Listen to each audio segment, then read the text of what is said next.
गुजरात के बाजार में शॉपिंग के लिए आने वाली खवातीन के साथ वारदातें करने वाला लेडी गैंग पुलिस ने पकड़ लिया। हाफिज आबाद की रहायशी दो चोरियां रंगे हाथों गिरफ्तार, जबकि निजी कोरियर कंपनी से चोरी करने वाला मुलजम पकड़ा गया।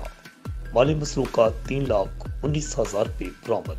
निजी कोरियर कंपनी के मैनेजर ने पुलिस को इत्तला दी कि कंपनी का मुलाजिम जैन अब्बास सतना शादीवाल कंपनी के 4 लाख रुपए चोरी करके फरार हो गया है, जिस पर SHO थाना बी डिवीजन फाइक अब्बास ने नामजद मुलजिम के खिलाफ फौरी मुकदमा दर्ज कर लिया और मुलजिम की गिरफ्तारी के लिए छापामार टीमें तश्कील दे दी, जिन्हें इंतहाई मेहनत से मुख्तलिफ जगहों पर रेड करके मुलजिम जैन अब्बास को 2 दिन के अंदर गिरफ्तार कर लिया, जिससे माली मसरूका 3,19,000 रुपये बरामद कर लिए गए।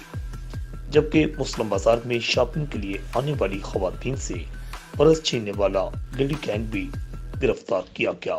2 चोरियों को रंगे हाथों पकड़ लिया गया है। बताया गया है कि दोनों खवातीन मुलजमान नादिया बशारत और मुकद्दस जिला हाफिज आबाद की रहायशी हैं, जिन्हें जेल भेज दिया गया। रिपोर्ट आकाश नियाजी, अल हिजाज न्यूज़, गुजरात।